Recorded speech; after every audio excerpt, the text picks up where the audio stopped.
की बड़ी खबर आपको बता देते हैं जो कि ग्वालियर से सामने आ रही है, जहां पर जिला प्रशासन का सख्त एक्शन देखने को मिला है।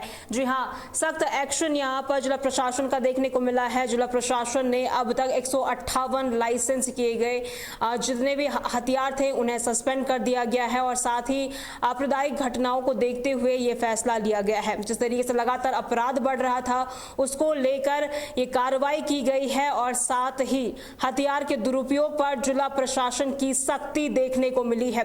158 लाइसेंस सस्पेंड कर दिए गए हैं। ग्वालियर से इस वक्त की बड़ी खबर हम आपको बड़ी अपडेट दे रहे हैं, जहां पर 158 लाइसेंस सस्पेंड कर दिए गए हैं। मध्य प्रदेश के ग्वालियर जिले में बढ़ती आपराधिक घटनाओं को देखते हुए और साथ ही जिला प्रशासन ने हथियारों के दुरुपयोग को रोकने के लिए कड़ा रुख अपनाया है। हाल ही के जितने भी आंकड़े आए थे उसके अनुसार अब तक 158 हथियार लाइसेंसों को निलंबित कर दिया गया है। यह फैसला शहर में कानून व्यवस्था को मजबूत और जो भी अपराधी है उन पे लगाम कसने के लिए ये कार्रवाई की जा रही है। जिला कलेक्ट्रेट ने इस मामले में जानकारी दी और साथ ही बताया कि ग्वालियर चंबा क्षेत्र में हथियारों की संस्कृति काफी लंबे से चली आ रही है, जहां राइफल और पिस्टल को सामाजिक प्रतिष्ठा का प्रतीक माना जाता है। लेकिन पिछले कई सालों में हत्या, लूटपाट, गुटबाजी, आत्महत्या जैसे तमाम चीजें जो हैं वो सामने आई है, जिसको लेकर ये कार्रवाई की गई है। निलंबन के कारणों में लाइसेंसी नवीनीकरण न कराना, दस्तावेजों में अनियमितता और अपराधी पृष्ठभूमि भी शामिल है।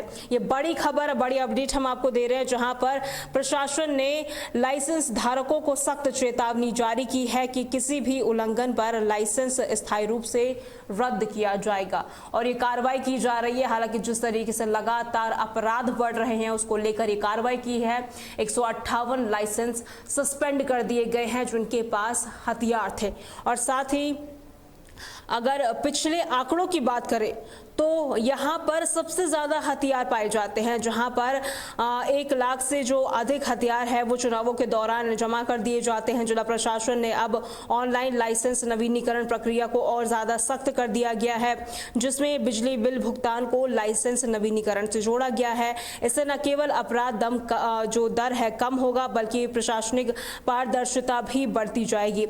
स्थानीय लोगों ने कहीं ना कहीं इस फैसले का स्वागत किया है और कहीं ना कहीं जिस तरीके से लगातार अपराध बढ़ रहा था उसको लेकर ये एक पहल मानी जा रही है। 158 जो हथियार जिनके लाइसेंस थे उनका रद्द कर दिया गया और पुलिस ने, प्रशासन ने सख्त चेतावनी जारी की है कि अगर किसी के पास भी बिना लाइसेंस के या फिर अवैध हथियार जो हैं वो पाए जाते हैं तो इनके खिलाफ कार्रवाई की जाएगी।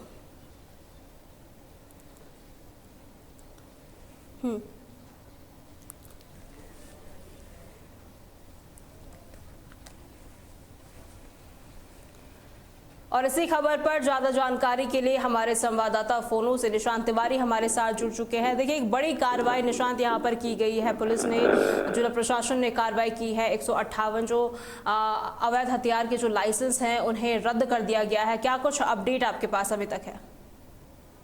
जी, मैं आपको बता दूं, ग्वालियर चंबल शहर में ये आपराधिक गतिविधियों को लेकर ये कड़ा कदम उठाया गया है और कई मामले आ रहे थे हत्या फायर को लेकर, कहीं आत्महत्या को लेकर, कहीं अवैध रूप से हथियार लेकर भी चल रहे थे कुछ लोग। तो इसी को लेकर प्रशासन ने ये कड़ा कदम उठाया है। ये 250 हथियार चिन्हित किए गए थे, इसमें से 158 लाइसेंस में से रद्द किए गए हैं और प्रशासन की ये बड़ी पहल है और इसको लेकर आगे भी जनता में माहौल भी देखने को मिल रहा है जिस तरीके से प्रशासन ने ये बड़ा कदम उठाया है और आगे भी इसी तरह से इस पर कार्रवाई होती रहेगी। जिसके पास भी बिना लाइसेंस के हथियार पाए जाएंगे उनके ऊपर भी कड़ी कार्रवाई की जाएगी। जी, देखिए, कहीं ना कहीं ग्वालियर में जो अपराध है वो काफी ज्यादा बढ़ता हुआ नजर आ रहा था, तो ऐसे में जो ये कार्रवाई की गई है कितना इस पे प्रभाव इसका पड़ सकता है निशांत? जी, प्रभाव अभी जो बिना लाइसेंस के हथियार लेकर चलते हैं उनमें अभी थोड़ा माहौल भय का भी देखा जा रहा है। कहीं ना कहीं देखने को जो हर्ष फायर हो रहे थे, वीडियो वायरल हो रहे थे, कहीं लोग शादी में, पार्टी में हथियारों को अभी तरीके से इस्तेमाल कर रहे थे, उनके जी। ऊपर ये लगाम लगाई गई है और उनके ऊपर कहीं ना कहीं ये कड़ी कार्रवाई भी की जाएगी, जिसके ऊपर बिना लाइसेंस के हथियार पाए जाएंगे। निशान, देखिए कानून व्यवस्था बनाए रखने के लिए जो ये निर्णय लिया गया है, ये जो फैसला लिया गया है, कितना प्रभावी हो सकता है? जी, इसको लेकर तो अभी आम जनता में भी काफी उत्साह देखा जा रहा है, क्योंकि कहीं ना कहीं आम जनता को भी परेशानी का सामना करना पड़ता था। कहीं भीड़ वाले इलाके, कहीं कोई ना कोई इसको हर फायर के तरीके से इस्तेमाल कर रहा था, तो जनता में भी अभी काफी उत्साह देखा जा रहा है इस चीज का। जी, देखिए क्या इस कदम के बाद जो प्रशासन है नए लाइसेंस जारी करने की प्रक्रिया को और ज्यादा सख्त करने की दिशा में कुछ काम करती हुई नजर आएगी क्या? नहीं, अभी ऐसा कोई प्रशासन की तरफ से अभी कोई आदेश नहीं आया है कि नए तरीके से इसमें कोई अभी प्रक्रिया आगे कड़ी होगी या इसमें कोई बदलाव किया जाएगा, अभी ऐसी कोई प्रशासन की तरफ से जानकारी नहीं है। देखिए कहीं ना कहीं जिस तरीके से ये भी बात सामने आई थी कि यहाँ पर हत्या, लूटपाट और आत्महत्या के लिए भी इन जो हथियार है इनका इस्तेमाल किया जा रहा था, तो ऐसे में किस तरीके से इसको लेकर अब आगे कार्रवाई की जाएगी कि जो लोग हैं जो हथियार है उनके पास, उसको लेकर क्या क्या जो चीज़ें हैं उन्हें अब सावधानी बरतनी पड़ेगी? जी, ये जो कई बार कही गई है, ये अवैध हथियारों को लेकर कही है, क्योंकि आत्महत्या के केस काफी ग्वालियर चंबल संभाग में बढ़ते नजर आ रहे थे और हर फायर को लेकर भी कहीं ना कहीं काफी वीडियो भी वायरल हो रहे थे और इसी को लेकर कड़ी कार्रवाई जो प्रशासन ने की है, तो कहीं ना कहीं इसी को लेकर ये कार्रवाई की जा रही है। जी, देखिए कहीं ना कहीं ये सख्त कदम तो उठाया गया है, लेकिन कहीं ना कहीं क्या निशांत ये संभावना जताई जा सकती है कि जो अपराधी है अब अवैध हथियारों का इस्तेमाल करेंगे? नहीं, देखो मैं बताऊं, ये जो अपराधी किस्म के लोग हैं उनके पास तो कहीं ना कहीं से ये बिना लाइसेंसी हथियार रहते हैं, लेकिन इसी को लेकर ये कड़ी कार्रवाई की जा रही है। कहीं ना कहीं ये बिना लाइसेंस वाले जो हथियार होते हैं उनके ऊपर इनके ऊपर लगाम लगाई जाए। जी, तो कहीं ना कहीं स्थानीय लोगों की क्या प्रतिक्रिया थी इसको लेकर, जब ये प्रशासन ने ये एडवाइजरी जारी की है, तो ऐसे में स्थानीय लोग किस तरीके से उनका कहना था और कितने खुश नाखुश होते हुए वो नजर आए? जी, स्थानीय लोगों का यही कहना है कि प्रशासन ने जो पहल की है ये बहुत अच्छी पहल है और इनके ऊपर जो अवैध हथियार है उनके ऊपर भी लगाम लगाई जाएगी और इसमें जो जनता है उनके ऊपर भी कहीं ना कहीं अच्छा माहौल जो दिख रहा है उनके पास, तो जनता का यही कहना है कि प्रशासन की ये अच्छी पहल है। देखिए शहर में कानून व्यवस्था बनाए रखने के लिए फैसला तो लिया गया है, तो क्या वाकई में जो ये फैसला लिया गया है मददगार साबित हो सकता है? जी बिल्कुल, ये जो फैसला प्रशासन ने लिया है ये काफी मददगार साबित हो भी रहा है और जनता में दिख भी रहा है इसका माहौल। जी, बहुत बहुत शुक्रिया निशांत हमसे जुड़ने के लिए।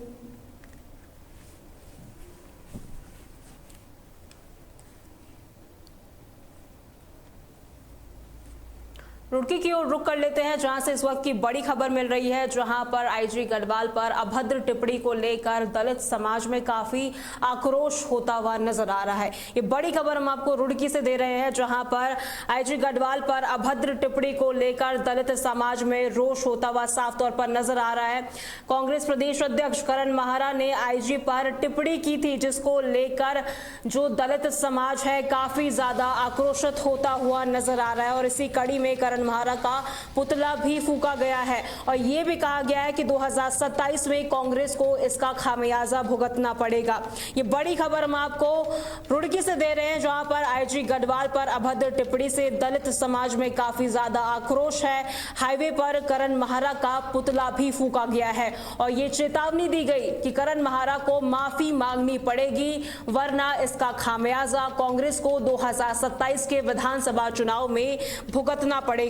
ये बड़ी खबर हम आपको उत्तराखंड के रुड़की से दे रहे हैं, जहां पर कांग्रेस प्रदेश अध्यक्ष करण महारा ने आईजी गढ़वाल पर अभद्र टिप्पणी की थी। उसको लेकर काफी ज्यादा जो गुस्सा है, रोष है, साफ तौर पर होता हुआ नजर आ रहा है और इसी एवज में जो दलित समाज के लोग हैं और जो सामाजिक लोग हैं वहां पर उन्होंने एक गुट बनाया और यहां पर दिल्ली हाईवे पर करण महारा का पुतला फूका और साथ ही जोरदार नारेबाजी भी की। प्रदर्शनकारियों ने चेतावनी दी कि 2027 के विधानसभा चुनाव में कांग्रेस को इसका खामियाजा भुगतना पड़ेगा। विवाद की जड़ एक 50 करोड़ रुपए की भूमि हड़पने के मामले में आईजी पर की गई टिप्पणी से जुड़ा हुआ था, जहां पर करण महारा ने टिप्पणी की थी और साथ ही पक्षपातपूर्ण जांच करने का आरोप भी लगाया था, जिससे दलित समाज काफी आहत हुआ है और साथ ही अपमानजनक महसूस कर रहा है। बल्कि तमाम जो इसके बाद से जो गुस्सा है, ये तस्वीर आप देख सकते हैं जहां पर लोगों में काफी ज्यादा आक्रोश होता हुआ नजर आ रहा है और साथ ही दलित संगठनों ने मांग की है कि करण महारा सार्वजनिक रूप से माफी मांगे और कांग्रेस हाईकमान इस बयान की निंदा करे, क्योंकि कहीं ना कहीं उनकी जो भावना है काफी ज्यादा आहत हुई है। दिल्ली हाईवे पर उन्होंने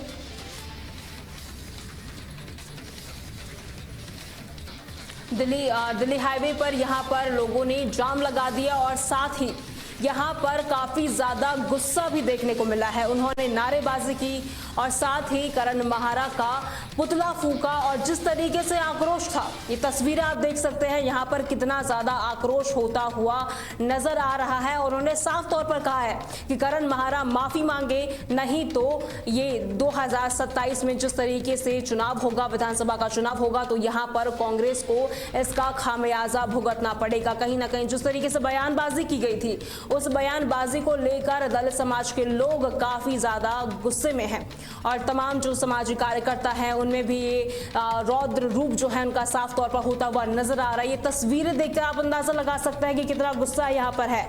जो उनके पोस्टर हैं, पोस्टरों को फाड़ा जा रहा है, उन पे जिस तरीके से यहाँ पर प्रदर्शन किया जा रहा है, नारेबाजी की जा रही है, तो ऐसे में साफ तौर पर अंदाजा लगाया जा सकता है कि कितना आक्रोश यहाँ पर होता हुआ नजर आ रहा है। और दलित समाज ने साफ तौर पर कहा है कि इस तरीके से अपमान जो किया गया है आईजी का, वो बिल्कुल भी बर्दाश्त नहीं किया जाएगा और साथ ही जिस तरीके से लगातार यहाँ पर प्रदर्शन किया गया है उसको लेकर भी चेतावनी जारी की है। और यहाँ पर दलित समाज के लोग इकट्ठा हुए और साथ ही तमाम जो जनता है वो भी इकट्ठा हुई और यहाँ पर नारेबाजी की। नारेबाजी में उनकी साफ तौर पर ये मांग थी कि करण महारा माफी मांगे, वरना 2027 में कांग्रेस को इसका खामियाजा भुगतना पड़ेगा।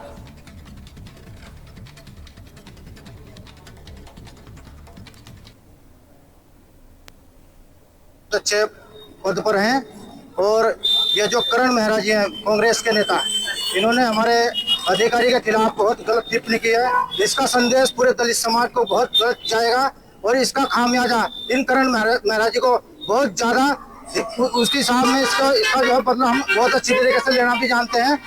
जो है ये 2027 में विधानसभा मंगलौर जो काजी और ये कांग्रेस पार्टी के जो प्रदेश के अध्यक्ष है उत्तराखंड के करण महारा, जो कि दलित समाज विरोधी उनकी मानसिकता है। आईजी गढ़वाल श्री राजीव स्वरूप जी दलित समाज के अच्छे बड़े अधिकारी होने के नाते उन्होंने उनके ऊपर बहुत बड़ी गलत टिप्पणी की है और इसमें दलित समाज के प्रति बहुत गुस्सा है।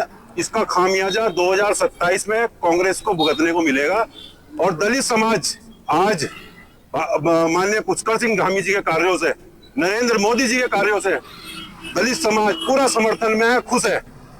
और मैं यही कहना चाहता हूं कि करण महारा को जवाब 2027 में दलित समाज देगा, खुल कर देगा। एक ऐसा दिन है, हमारे जो गढ़वाल आईजी है उनको आज एक आदमी जो जिसकी मानसिकता पुलिस विरोधी है, करण महारा जी, हमारे आईजी साहब को कुछ गलत टिप्पणी कर रहे थे, हमने आज इसके मुर्दा फूका। पुष्कर सिंह धामी जिंदाबाद, जिंदाबाद, कांग्रेस पार्टी मुर्दाबाद, मुर्दाबाद। अच्छे पद पर हैं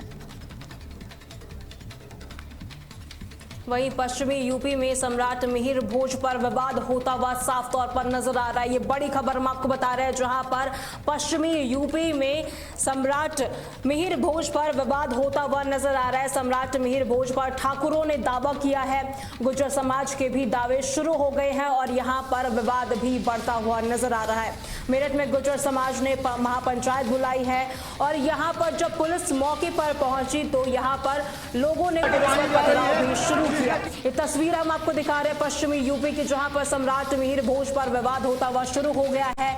ठाकुरों ने दावा किया है और साथ ही गुर्जर महापंचायत में यहां पर पुलिस पर पथराव भी किया गया है। ये बड़ी खबर हम आपको उत्तर प्रदेश के पश्चिमी इलाके से दे रहे हैं, जहां पर 9वीं शताब्दी के शासक सम्राट मिहिर भोज की पहचान को लेकर ठाकुर और गुर्जर समुदाय के बीच विवाद काफी ज्यादा उग्र हो गया है। ये तस्वीरें आप देख सकते हैं, जहां पर कासड़ गांव में ठाकुरों द्वारा लगाए गए राजपूत सम्राट मिहिर भोज वार्ड को हटाने की मांग को लेकर यह विरोध प्रदर्शन किया गया और इसी एवज में मेरठ के दादरी में महापंचायत बुलाई गई और यहां पर पुलिस को हस्तक्षेप करने के लिए भी कहा गया। पुलिस मौके पर पहुंची तो यहां पर लोगों ने पथराव करना शुरू कर दिया। ये बड़ी खबर हम आपको बता रहे हैं, जहां पर पुलिस मौके पर पहुंची तो यहां पर जो तमाम लोग मौजूद थे उनका गुस्सा इतना ज्यादा बढ़ गया था कि उन्होंने पथराव पुलिस पर करना शुरू कर दिया और पुलिस किसी तरीके से हालातों को काबू करने में जुटी होती भी नजर आ रही है। तस्वीर आप देख सकते हैं, यहाँ पर दोनों समुदाय के लोग आपस में भिड़ गए। पुलिस को हस्तक्षेप करना पड़ा, लेकिन हस्तक्षेप के बावजूद यहां पर लोगों ने पुलिस पर पथराव करना शुरू कर दिया।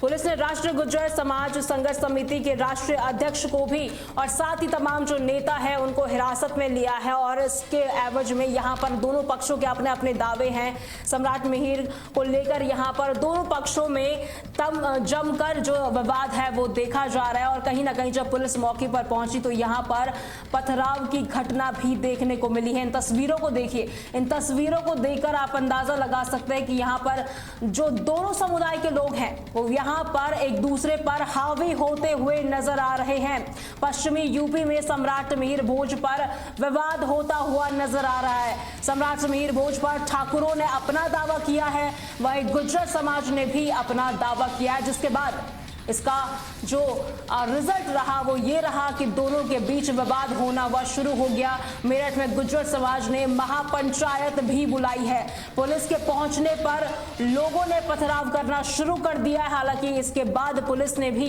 कई लोगों को हिरासत में लिया है और आगे की कार्रवाई जो है लगातार की जा रही है। ये जो मुद्दा है, जो ये माहौल है, काफी ज्यादा गर्माता हुआ नजर आ रहा है। हालांकि पुलिस मौके पर मौजूद है और अपनी नजर बनाए हुए है।